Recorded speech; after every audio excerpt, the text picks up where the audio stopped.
Hey guys, want to introduce a new build I got going on that I just started not too long ago. This is the 41 Ford Woodies. So this is one that Charlie Mack did, I think at the early this year, and Brian at BG also did. It is a really cool kit. After seeing how they'd end up doing it, I had to get one myself. So here's where I'm at right now. Now this body, the wood's actually painted underneath. I think I'm gonna have to do another coat of that blue once I get that glue down. I can take that tape off, and I got two different colors of wood in there. I'll have to do a wash on it, and then I'll clear it, and then the final would be the top, the vinyl top. I'm going to do that black. So the blue's not really showing up so well on this camera. Color wise, this is a Rust-Oleum color. It comes in that weird can with the trigger sprayer. It's turquoise. I don't really see it out that much anymore out in the store. It's the same type of paint that I actually used on the Sunbeam Tiger. It's not the same color, but it's the same type. Them paints go on really smooth. I think they're relatively thin. This is the color of the Sunbeam Tiger, so it's just a little bit darker. It's got a nice metal flake to it. I find that paint anywhere. So there's that. It'll be a nice little reveal for you guys. Right there is the interior wood. Now I did have those masked off.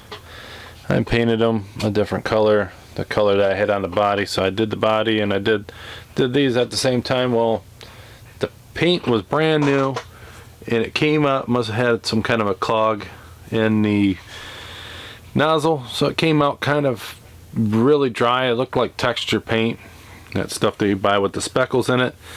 And so I just threw that in the purple pond, stripped that top layer off, and repainted it this color this morning.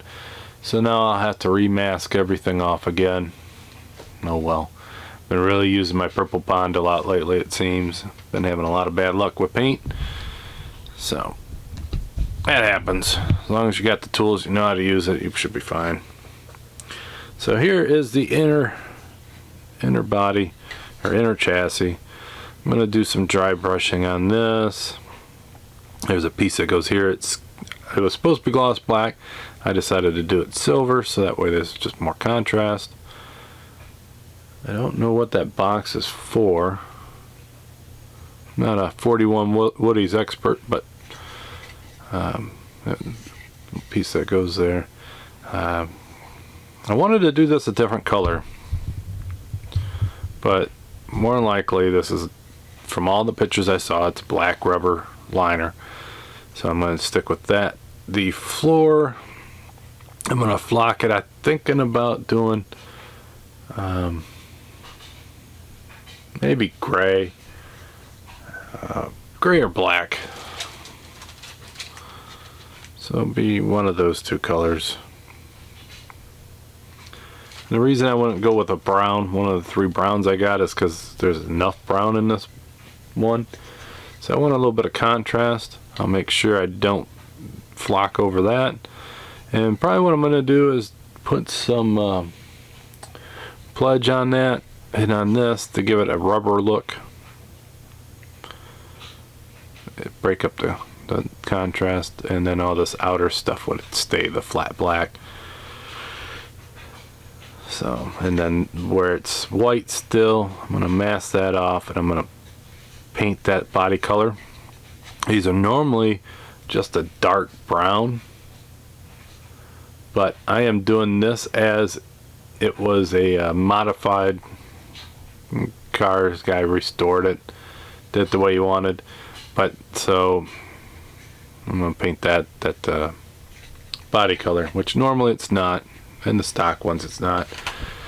And then also, when you look here, these hinges, not the door handles, but the hinges, and then these pieces up here, they are always a dark brown. That's the same as the wheel liners or the wheel wells inside. These are going to be silver, and I'm going to do all the rivets or bolts silver. And also, reason being is the guy restored it completely. He didn't like that dark brown, so he's going silver. So that's my story.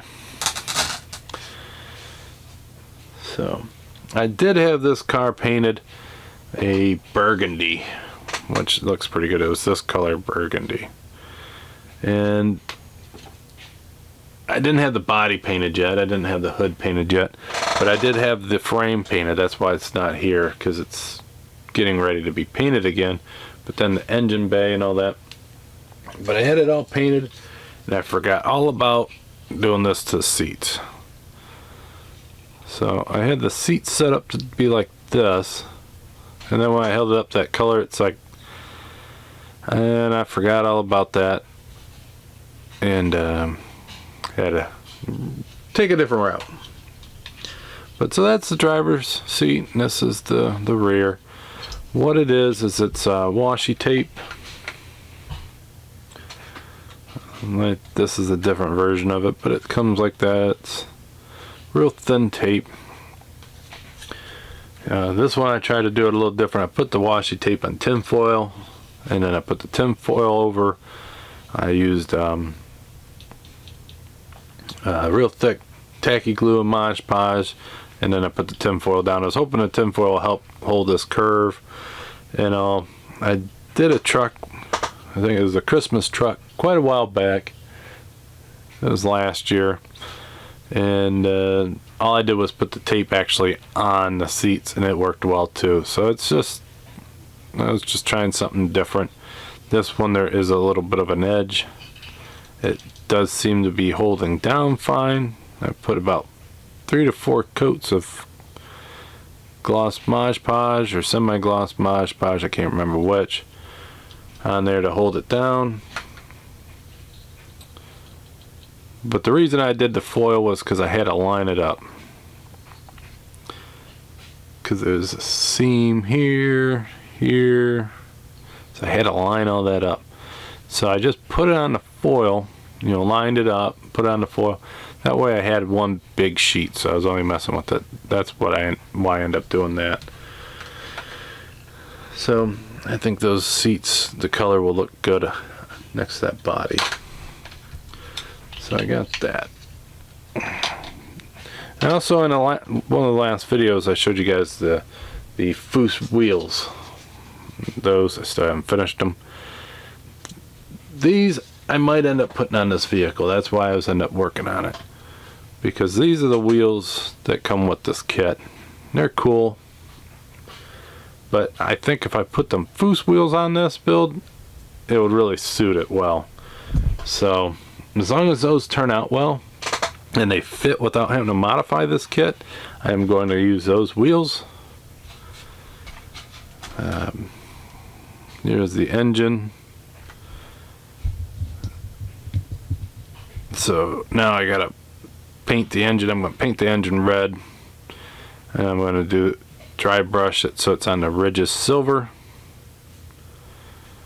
And I think I'm gonna do that to the front as well, to those ridges. Let's see if I can get her in focus here. So those, I have it in silver. There's so many flatheads out there that are like that. It's my favorite way of doing a flathead. If I had one, I'd do it the same way. And I got it pre-drilled for spark plug wires.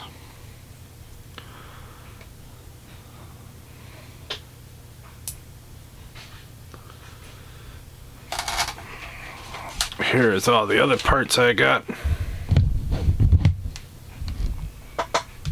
So I got the modified air intake, and back here is the piece that I was talking about for underneath. the fuel rail. So I got some little hand painting to do on that. So also got the exhaust. The exhaust has to go through the frame. I did glue the frame, but where the exhaust goes through the frame, I left unglued, so that way I can spread it apart and actually put that in there and do that. Another thing I'm going to try to do, if those wheels turn out, I did mold this up with the other ones. This mold here is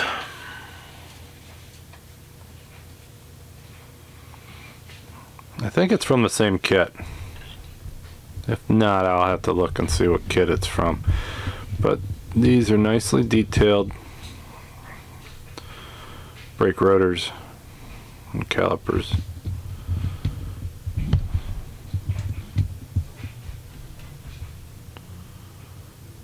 They do have the holes and slots in them, so they are the vented kind. So there's a that one just almost went down into the heater vent. So there is a front and a rear, so you just have to cast 2 of those and then you would actually have a full set for the car. So if those end up just pretty much bolting on, as we'll say, I'll end up doing that. But if it becomes too big of a pain with the rear end that is in that kit, wherever the heck that's at, then I'm not gonna do it. So until next time, guys, I'll see you later and have a great one. Bye.